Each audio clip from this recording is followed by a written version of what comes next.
Surgery లేకుండా sciatica, spondylitis, frozen shoulder కి కేవలం 45 నిమిషాలలో నొప్పి లేని అత్యాధునిక చికిత్స ప్రాణ pain clinic. Producer Dil Raju మాట్లాడుతున్నారు, లైవ్ చూద్దాం. ప్రొడక్షన్, డిస్ట్రిబ్యూషన్, థియేటర్ సైడ్ ఉన్నాం కాబట్టి వాళ్ళకి అన్ని డీటెయిల్గా కావాలి. డీటెయిల్ అంటే ప్రొడక్షన్ ఎలా జరుగుద్ది, ప్రొడక్షన్లో 24 క్రాఫ్ట్స్ ఉంటాయి. ఆ 24 క్రాఫ్ట్స్లో లావాదేవీలు ఎలా ఉంటాయి ఒక్కొక్క సినిమాకి. సో ఆ డీటెయిల్స్ అన్నీ వాళ్ళు తీసుకోవడం జరిగింది. అలాగే డిస్ట్రిబ్యూషన్ సైడ్ ఎలా ఉంటుంది, ఎగ్జిబిషన్ సైడ్ ఎలా ఉంటుంది అనేది వాళ్ళన్ని డీటెయిల్స్ అడుగుతూ అందరి దగ్గర తీసుకొని ఫైనల్గా నా దగ్గర నిన్న ఇవన్నిటిని ఎవరెవరు ఏమేమి స్టేట్మెంట్లు ఇచ్చారు, ఏముంది అనేది ఫైనల్ నాతో నిన్న కన్క్లూడ్ చేశారు. డిపార్ట్మెంటే ఆశ్చర్యపోయింది. అంటే ఇంత దిల్ రాజు గారిని మేము ఏదో ఎక్స్పెక్ట్ చేసాం, అలా ఉంటుంది ఇలా ఉంటుంది అని సెర్చ్ జరిగేటప్పుడు దే ఆర్ వెరీ హ్యాపీ. వాళ్లకు మాకు జరిగిన కోఆపరేషన్లో కానీ దాంట్లో కానీ they are very happy department. ఫర్దర్గా ఆడిటర్స్ డిపార్ట్మెంట్ ఉన్నదాని మీద వాళ్ళు క్లారిటీ చేసుకుంటారు.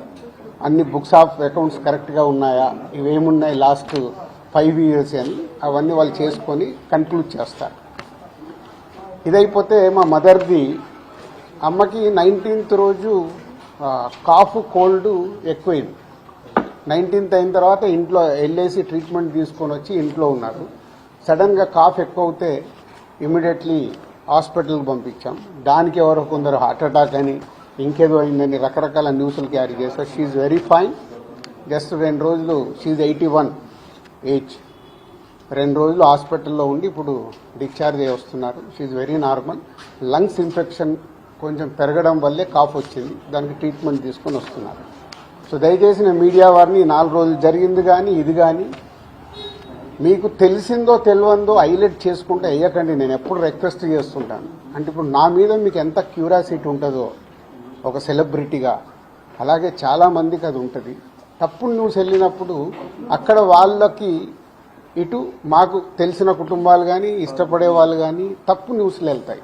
దయచేసి మళ్ళీ నేను ఎప్పుడు చెప్పేదే మళ్ళీ చెప్తున్నాను, తప్పుడు న్యూస్ని బయటికి తీసుకెళ్ళకండి. ఎందుకు చేస్తారయ్యా?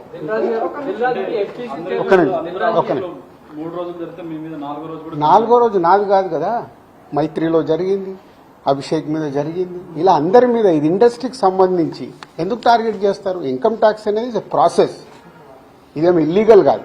ఇన్కమ్ ట్యాక్స్ అనేది ప్రతి ఒక్కరికి, మీరు కూడా టీడీఎస్లు కడతారుగా, ఎందుకు కడతారు? అస్సలు తప్పు. ఇవే అంటున్నా, రాంగ్ న్యూస్లు మీ ఇష్టంకి వచ్చినాయి అనేసుకొని వేయడం ఎందుకు? అభిషేక్ అగర్వాల్ కూడా ఉన్నాడుగా, మైత్రి కూడా ఉందిగా, వాళ్ళకు ఉన్నదాని మీద 18 years అయింది. మా మీద సెర్చ్ జరిగి 18 years, ఏమో 2 years కాలే, 3 years కాలే. అంటే ఆఫ్టర్ 18 years దిస్ వాళ్ళు ప్రొసీజర్, ఇన్కమ్ ట్యాక్స్ ప్రొసీజర్లోనే జరిగింది, ఎక్కడ ఏమీ లేదు. అనవసరమైన ఎక్కువ మీరు ఊహించేసుకొని హైలైట్లు చేయదు. ఓకే,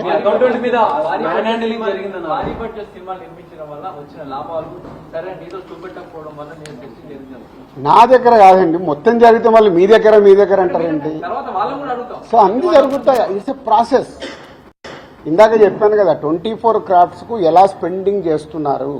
ఇప్పుడు మా గేమ్ చేంజర్ ఇంత బడ్జెట్ అయింది, ఎలా స్పెండ్ చేస్తున్నారు. They want all accounts. మేము క్లీన్గా ఉండొచ్చు, తీసుకున్నోడు ఉండకపోవచ్చుగా. సో మా దగ్గరికి వెళ్ళి అన్ని డీటెయిల్ తీసుకొని ఎవరెవరికి వెళ్ళాయో వాళ్ళ ద్వారా చెక్ చేస్తారు. ఎందుకంటే TDS, GST, so many process ఉంటాయి. అంతేగాని ఎక్కువ ఊహించేసుకుంటున్నారు, ఏం లేనిదానంటే హైలైట్స్ దాంట్లో ఉండకుండా కొంచెం బయటికి రండి అని నా రిక్వెస్ట్. టాప్ డైరెక్టర్స్ కి బ్లాక్ ఇవ్వడం వల్లే ఇష్యూస్ వస్తున్నాయి అనేది కూడా వినిపిస్తుంది. మీలో కొంతమంది, మీ ప్రొడ్యూసర్స్ కొంతమంది చెప్తున్నారు, దీనికి ఏమంటారు? మీ ఛానల్స్ కూడా చాలా చెప్తారు. బ్లాక్ ఎక్కడ ఉంది, ఎక్కడికి వెళ్ళి వస్తుంది, నువ్వు సినిమా ఎక్కడ చూస్తున్నావు, ఆన్లైన్లో టికెట్ బుక్ చేసుకుంటున్నావు, 90% బుక్ మై షోలో బుక్ చేసుకుంటున్నావు, పేటీఎంలో బుక్ చేసుకుంటున్నారు. ఎక్కడుంది క్యాష్? 90% అకౌంట్లోనే అదే, అందరు మీరు బుక్ చేసుకుంటున్నారు, సినిమాలు చూస్తున్నారు. అది మళ్ళీ మీ ఊహ. ఎవరికి రావాల్సిన స్టోరీలు ఎప్పుడు రాసుకుంటూనే ఉంటారు, ఎందుకంటే మీకు కూడా హైలైట్స్ కావాలి కదా, లేకుంటే కష్టంగా. నేను మీకు అదేనండి చెప్తున్నా, 2008లో అయింది సెర్చ్ నా మీద. ఎన్ని సంవత్సరాల తర్వాత వచ్చారు? 1, 2 ఓన్లీ నా మీదే అవుతే మీరు మాట్లాడేది రైట్. ఇండస్ట్రీలో చాలా మంది మీద అయింది కదా. సో దీనికి దానికి లింక్ లేదు కదా. అదే అనవసరమైనది ఊహించుకొని లింకులు చేయకుండానే నా రిక్వెస్ట్. సార్ అకౌంట్ మీద మ్యాన్ హ్యాండిలింగ్ జరిగిందని ఆరోపణలు వస్తున్నాయి. అసలు నేను ఆఫీస్కి వెళ్ళాను, మరి నాకు ఎవరైనా చెప్పలా. రాజుగారు మీ వల్ల కలెక్షన్స్ మీద ఎక్కువ నెంబర్స్ వేయడం వల్లే ఇలాంటి తలపోటు కూడా వస్తుంది అనేది వినిపిస్తుంది. అది మొత్తం ఇండస్ట్రీ అంతా కలిపి మాట్లాడతాం, అది నేను ఇండివిజువల్గా మాట్లాడకూడదు. అలాంటి ఏదైనా ఉంటే కరెక్ట్ చేయాల్సిందే, ఇండస్ట్రీ తరఫున కరెక్ట్ చేయాలి. 22 నుంచి మీరు ఐటీ ఫైల్స్ చేశారా సార్? దాని ఎవ్రీ ఇయర్ ఉంటుంది. 22 నుంచి అంటే ఎవ్రీ ఇయర్ ఉంటుంది. అదే 22, 23 వరకు అసెస్మెంట్స్ అయిపోయాయి. 30% స్లాబ్ లోకి ఎంటర్ అయ్యారు కదా, దానికి సంబంధించి కూడా క్లియర్ ఉందా? ఏంటది? 30% కోటి రూపాయలు దాటితే ఐటీ అన్నదాన్ని. మీరు ఎక్కడున్నారండి బాబు? నా కంపెనీ టర్న్ ఓవర్ అంతా 30% గురించి మాట్లాడుతాను. హైలైట్ టర్న్ ఓవర్ నా కంపెనీది. ఎప్పుడో 2008లోనే నా సర్వే అయిందంటే అప్పుడే ఎంటర్ అవుతుంది కదా అవుద్ది. అయితే ఫిల్మ్ ఇండస్ట్రీలో రైట్స్ జరగడం కూడా ఒక ప్రెస్టేజ్ ఇష్యూగా కొంతమంది చూస్తున్నారు. డైరెక్టర్లు, హీరోలు వీళ్ళంతా దీనికి ఏమంటారు మీరు? అంటే ఇన్కమ్ ట్యాక్స్ వాళ్ళు అదే అంటారు, సార్ మేము వచ్చినామంటే మీరు పెద్దోళ్ళు అని. సో మీ మీద కూడా చేయించుకోరు, మీరు ఫాస్ట్గా పెద్దోళ్ళు అవుతారు. సార్ మీ సిబ్బందిని కూడా హౌస్ అరెస్ట్ చేశారన్న వార్త. అది న్యాచురల్. అంటే హౌస్ అరెస్ట్ అంటే ఇప్పుడు నేను ఉన్నాను 3 రోజులు, మీ వీడియోలు తీస్తున్నాను, నేను ఎక్కడికన్నా వాకింగ్ చేస్తాను, బయటికి వెళ్ళనివ్వరు.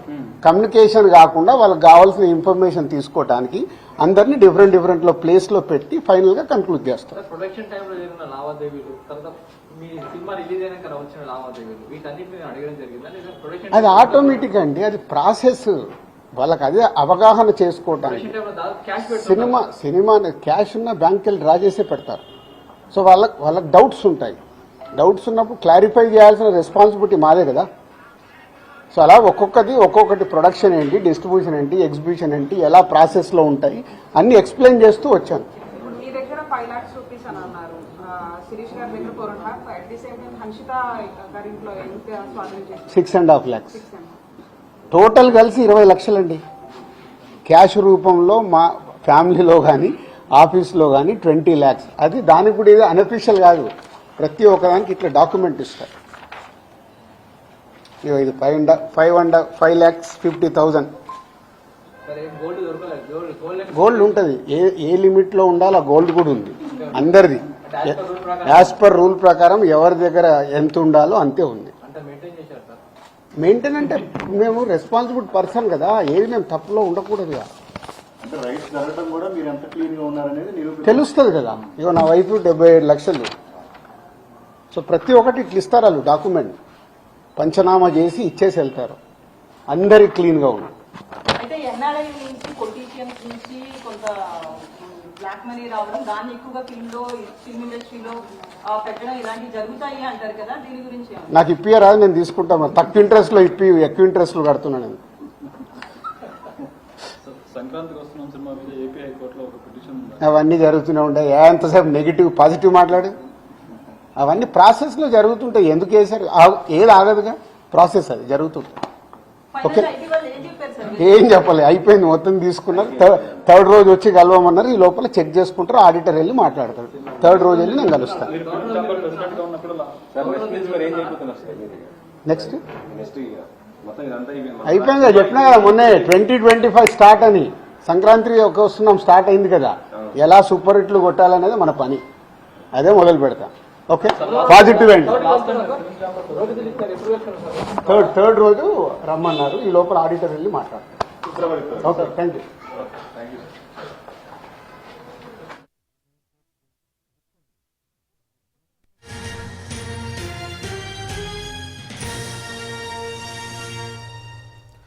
దిల్ రాజు మాట్లాడారు.